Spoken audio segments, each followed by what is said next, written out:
더불어민주당이 사법농단에 연루된 임성근 부산고등법원 부장판사에 대한 탄핵소추안을 오늘 발의할 예정입니다. 제1야당인 국민의힘은 사법부 길들이기라며 강하게 비판하고 있습니다. 그리고 최근 정치권에서는 산업통상자원부 직원들이 월성원전 1호기 감사원 감사를 앞두고 삭제한 문건과 관련해 문재인 정부가 북한 원전건설 사업을 추진했는지 여부를 놓고 공방이 이어지고 있습니다. 야당은 이적 행위를 저질렀다며 총공세에 나섰고 여당은 오히려 북풍 공작이라며 반발하고 있습니다. 맞짱 토론 오늘 시작하도록 하겠습니다. 먼저 출연자들을 소개해드립니다. 제 오른쪽입니다. 박주민 더불어민주당 의원 나오셨습니다. 네, 안녕하십니까. 네, 안녕하십니까. 그리고 조혜진 국민의힘 의원도 자리에 함께했습니다. 네, 어서 오십시오. 반갑습니다. 네.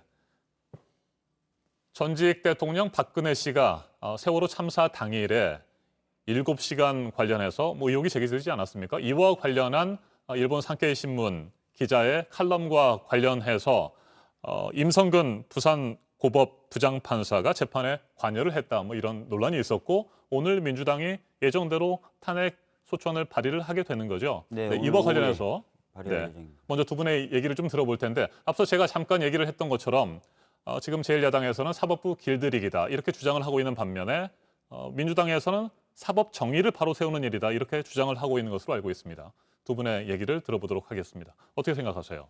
네, 우리 헌법은 법관의 신분에 대해서 특별한 보장을 하고 있습니다. 그와 동시에 법관이 법치주의 원칙에서 벗어나는 것을 막기 위해서 국회로 하여금 위헌적인 행위를 한 법관에 대해서는 탄핵할 수 있도록 되어 있거든요. 이번에 임성근 부장판사의 경우에는 이미 1심 판결에서 헌법에 위반된 행위를 했다라는 것이 6차례 확인되는 문구가 나올 정도로 위헌적인 행위를 했음이 좀 판단되는 사람입니다. 그래서 이런 판사에 대해서 국회가 본인의 의무죠. 탄핵을 통해서 사법 정의, 사법권의 독립을 보장하는 그런 것이라고 생각해 주시면 감사하겠습니다. 네, 그러니까 사법부 길들이기가 절대 아니다 이런 네, 말씀이십니까? 맞습니다. 네, 이에 대해서 조 의원님 어떻게 생각하십니까?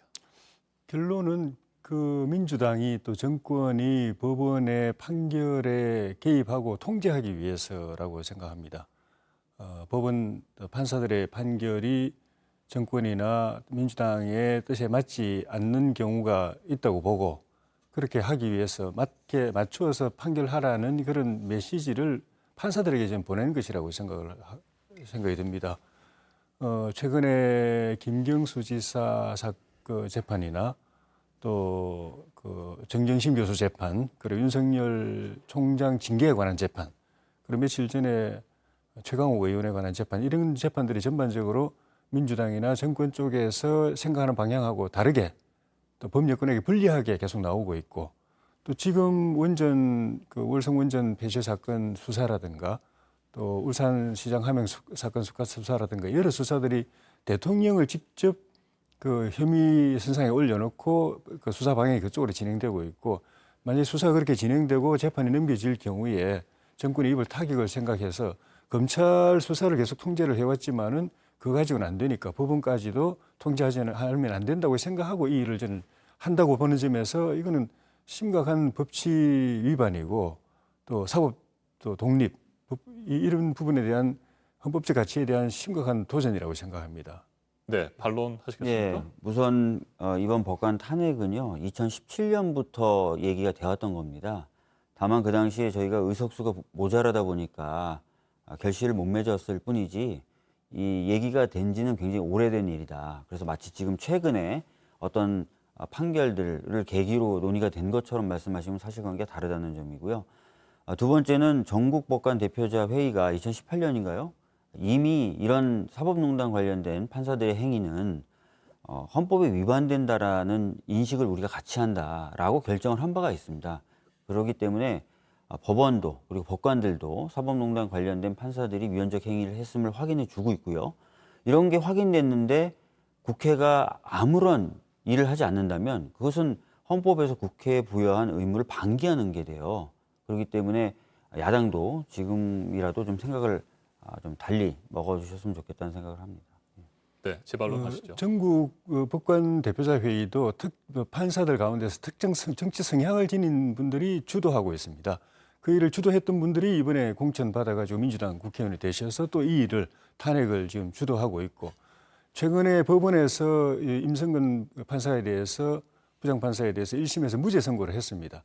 그때 이제 그 좀 전에 앵커님께서 설명하신 그 사안이 헌법에 위반된다고 했지만은 그 헌법의 위반이라는 건 헌법의 정신 또는 취지에 위반된다는 그런 원론적 판단이고 헌법에 위반되는 구체적 범죄 행위라고 한 것이 아닙니다. 범죄적 측면에서는 이 사람이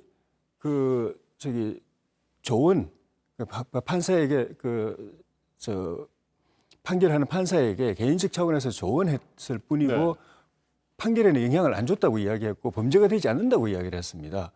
판사도 물론 잘못하면 징계도 받아야 되고 그 기관 안에서 또 법적으로 잘못했으면 형사처벌도 받아야 되고 또 그 이상으로 중대한 헌법적 위반을 했을 때는 또 탄핵도 당해야죠. 그 자체를 저는 부인하지는 않습니다. 그런데 이 경우에는 1심에서 헌법 취지에 위반되는 행위는 있었지만은 그게 구체적으로 판결에 영향을 줬거나 또 범죄 행위는 아니라고 이야기를 했는데 이렇게 하는 거는 그건 정치적 목적 때문에 그렇게 한다고 생각이 들고 탄핵이라는 거는 국회의 권한이거든요. 국회가 헌법재판소에 소출을 하는 것이기 때문에 이거는 여야가 같이 협의해가지고 합의해가지고 국회 이름으로 해야 됩니다. 그런데 야당이 반대하는데 민주당이 일방적으로 밀어붙이는 건 이건 국회의 행위가 아니고 국회 안에 특정 정당이 특정 정파가 탄핵권을 남용해가지고 사법부 길들이게 하고 판사들의 정치적 중립과 법과 양심에 따라서 재판할 권리를 침해하고 정권 입맛에 맞는 자기들 마음에 드는 재판, 자기들에게 불리하지 않은 재판을 강요하기 위해서 그로 이 일을 추진하기 때문에 이거는 헌법 파괴 행위입니다.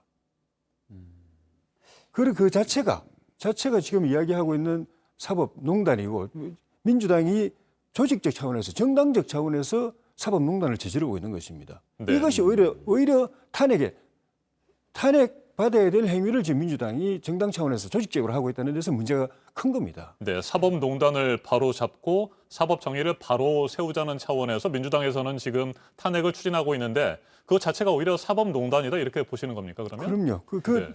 헌법에 지금 임성근 부장판사를 소추하겠다고 하는 이유가 개별 판사의 재판에 관여했다는 거거든요. 그게 헌법 위반이라는 거거든요.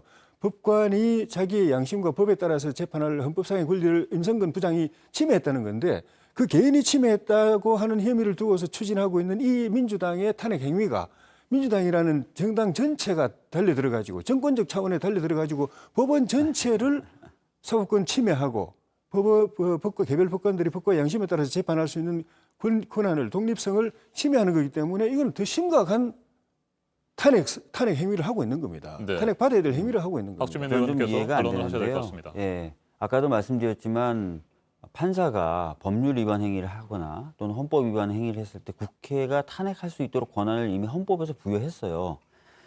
그 이야기는 판사도 법에 따라서 재판도 하고 행동도 해야 된다는 겁니다. 헌재가 쓴 헌법재판소법 주석서를 보면은 법치주의 원칙에 법관이 예외가 될 수 없다.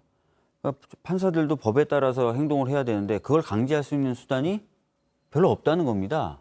그러니까 이제 탄핵제도라는 걸 뒀다는 겁니다.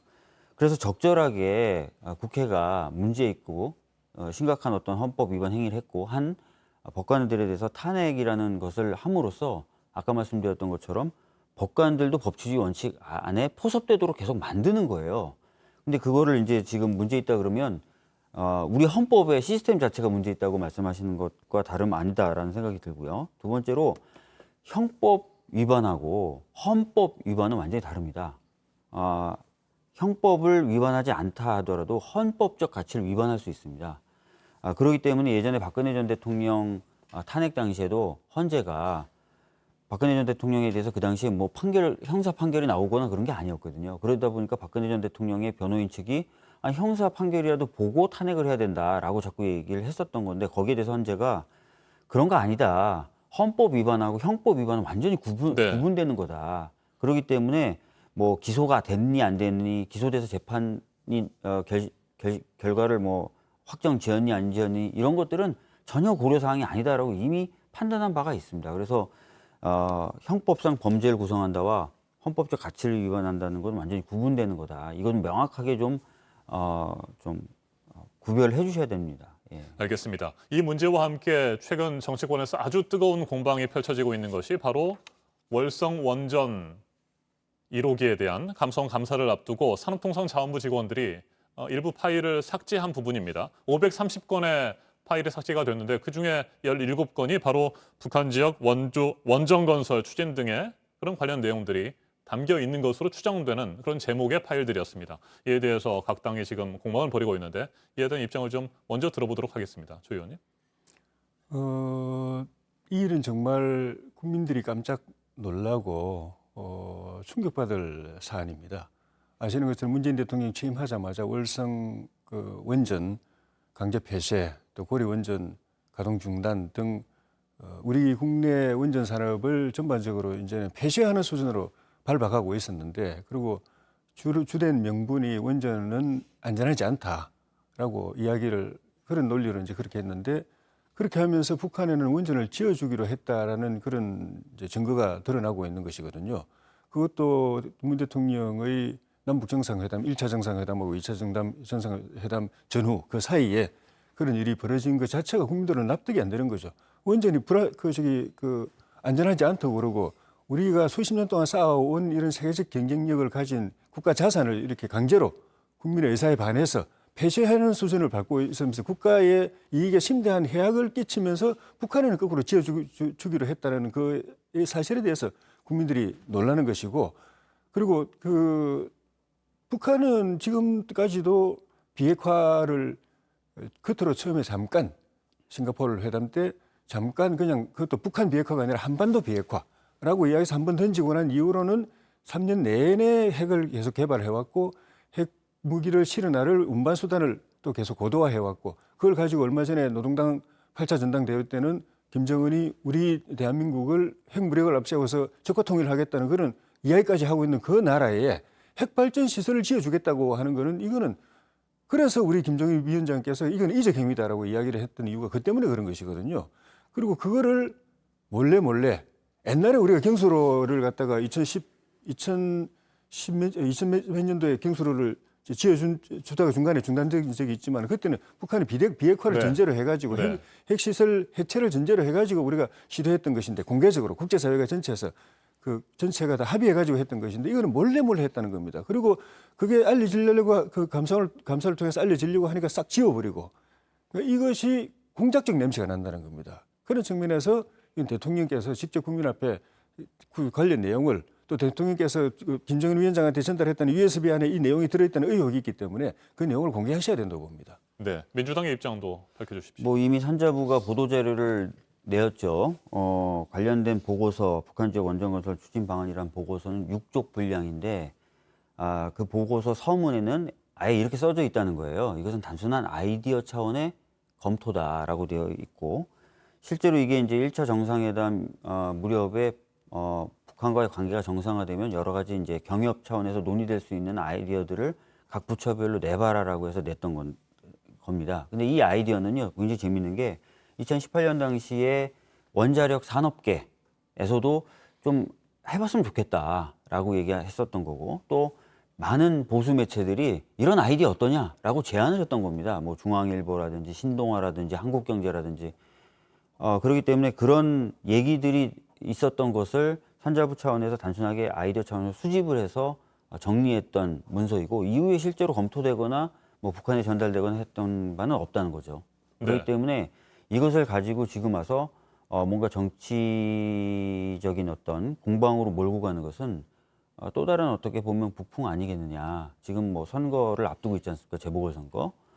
그렇기 때문에 좀 정부나 당에서는 좀 강경하게 대응하고 있는 것입니다. 네, 국민의힘에서는 이적 행위다 이렇게 비판을 하고 있는데, 오히려 민주당에서는 북풍 공작과 다를 바 없다 이런 입장이신 것 같습니다. 이게 무슨 특별할 이야기가 없는 거거든요. 무슨 얘기냐면 아까도 말씀드렸던 것처럼 보수 언론에서 그 당시에 계속 이런 아이디어 어떠냐 막 그렇게 제안했었던 거고, 원자력 산업계에서도 좀 이렇게 해야 되는 것 아니냐라고 계속 얘기했던 것이고, 그리고 이제 말씀드렸던 대로 그 보고서 자체에도 이 문건은 그냥 단순한 아이디어 차원에서 검토하는 거다라고 되어 있었다는 것이죠. 예, 네, 아이디어 차원에서 검토된 것이라고 한다면, 만일 말이죠. 이건 뭐 가정에 의해서 제가 질문을 드리는 건데, 남북 관계가 앞으로 개선이 된다고 한다면 우리 정부가 북한의 원전 건설 추진할 수 있도록 지원하는 것은 뭐 그러면 가능할 수도 있다 이렇게 보시는 겁니까? 근데 그 무렵에 아마 이제 그 2018년 당시에 네. 보수 언론이나 또는 원자력 산업계에서 그런 아이디어를 막 띄울 때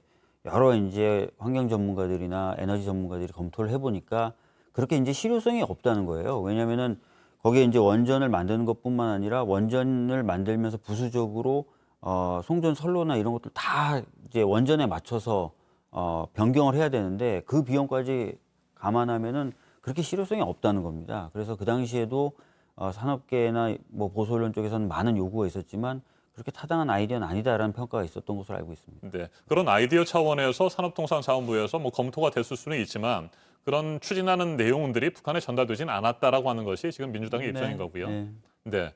이에 대해서 뭐 추가 반론하시겠습니까? 이런 어마어마한 그 사안을 산업부 공무원 개인 차원에서 아이디어 차원에서 이걸 만든다는 게 자체가 있을 수가 없고 그러려면 공개적으로 하면 되는데 비밀리에 하고 심지어 그 파일 제목조차도 일반인들이 봐도 알 수 없는 저 핀란드 말을 써가지고 뽀요이스 코리아 해가지고 그게 북한이란 말이거든요. 그런 그 공작적 냄새가 나는 제목을 달고 그리고 나중에 그 감사 들어가려고 하니까 그냥 밤에 들어가가지고 싹 그냥 지워버리고 그런 것들이 개인 그 아이디어 차원에서 있을 수 있는 일이죠. 그 전에 아이디어가 그 산업계 차원에서는 충분히 있을 수 있었다고 봅니다. 근데 그때는 남북 관계가 평화 공존 체제가 확립이 되고 북한의 비핵화가 확실해지고 그리고 그 북한에 대한 제재가 유엔 차원이나 미국의 제재가 또 없어지고 우리가 북한을 도와도 우리가 제재를 받지 않는 상황이 돼서 그걸 전제로 해서 한 건데 김정은 정권 들어서서 문재인 정권 들어서 저 사태가 거꾸로 갔습니다. 핵개발 박차를 가하고 우리 남한을 겨냥한 전술핵을 지금 북한이 개발하고 있고 또 그걸 그 실어 나를 수 있는 그 미사일 개발하고 있고 그걸 가지고 얼마 전에 우리 남한에 대한 핵 무력 적화 통일 엄포까지 놓는 그런 상황에서 도와준다는 거는 이거는 말 그대로 이적 행위인 것이죠. 그리고 우리 대한민국에 있는 것은 이렇게 쌓아놓은 공든탑 같은 이런 전 세계적인 경쟁력을 갖다가 문 대통령이 앞장서 가지고 강행해서 밀어붙여서 없애가면서 그러니까 일각에서는 대한민국에 있는 자산들 그 원자력 발전 설비라든가 인력을 갖다가 북한에 보내려고 이렇게 배치하는 거 아닌가 이런 의심이 나올 정도로 이 사안이 중대한 것입니다. 그런 측면에서 대통령께서 그런 지시를 하셨는지 안 하셨는지 그리고 북한에 그런 의사를 전달했는지 안 했는지 왜냐하면 지난번에 1차 정상회담 때 도보 다리에서 대통령 말씀하신 중에 그 발전소 건설과 관련된 말씀이 있었던 걸로 지금 포착이 되기 때문에 대통령께서 직접 말씀을 하셔야 된다고 봅니다. 그렇지 않으면 이게 오히려 대한민국 정부가 북한하고 손잡고 민주당과 정권에게는 유리하지만 국익에는 심각한 피해를 가하는 북풍을 저질렀다는 의심을 받을 수 있기 때문에 알겠습니다. 그런 해명이 필요하다고 생각합니다. 네. 이제 2018년 무렵에는 이제 남북 정상회담도 있었고 굉장히 남북 평화 분위기가 무르익었었고요. 그래서 경합 관련된 여러 아이디어들이 논의되고 있었고 뭐 보수 언론에서도 뭐 통일은 대박이다 뭐 이런 식으로 해서 계속 많이 보도가 됐던 그런 시기와 무렵 아니겠습니까? 그러니까 그런 상황에서 아이디어 차원으로 여러 가지 검토가 가능했을 것 같다는 생각이 들고 뭐 검토 과정에서 당연히 제가 봤을 때 이것은 심각하게 고려되진 않았을 것 같습니다. 뭐 산자부가 밝힌 것처럼 뭐 지금 숨길 수가 없거든요. 그 보고서 자체에 이렇게 저렇게 써져 있다라는 부분은요. 단순히 아이디어 차원에서 검토하는 것이다라는 문구를 명시적으로 넣었다는 것만 봐도 뭐 심각한 차원의 검토는 아니었던 것 같습니다. 알겠습니다. 제1야당의 국민의힘에서는 지금 뭐 국정조사나 특검도 필요하다 뭐 이런 입장이신데 민주당에서는 그럴 만한 사안이 아니다 이렇게. 네, 그리고 뭐 입장을 아시다시피 밝히고 있는 그 거고요. 국민의힘에서 네. 그렇게 지지하고 성원하는 윤석열 총장이 믿고 신임하는 검사들이 지금 수사하고 있지 않습니까? 뭐 굳이 특검 같은 거 필요할까요? 네. 알겠습니다. 계획대로 추진할 가능성도 있는 거고요. 네, 국정조사나 특검에 지금 대해서. 검찰 수사도 하고 있지만은 또 이성윤 검사장 이하 친문 검사들의 방해를 또 받고 있기 때문에 저는 이번에 대통령과 또 청와대 대통령 대변인이 우리 김종인 위원장을 이 사안과 관련해서 법적 조치를 하겠다고까지 이야기를 해서 빨리 좀 했으면 좋겠습니다. 기존의 검찰에서 진행되고 있는 수사도 그렇게 청와대에서 정식으로 네. 문제 제기를 하면 제대로 이제 탄력 붙어서 할 수 있을 것 같고 그와 동시에 또 국회는 국회대로 국정조사 특검을 하고 민주당도 더 이상 숨길 필요 없이 떳떳하게 공개적으로 하자라고 딱 응해주면 제일 좋을 것 같아요. 알겠습니다. 오늘 맞짱 토론 여기까지 듣도록 하겠습니다. 박주민 더불어민주당 의원, 조혜진 국민의힘 의원과 함께했습니다. 두 분 토론 잘 들었습니다. 감사합니다. 네. 고맙습니다. 감사합니다.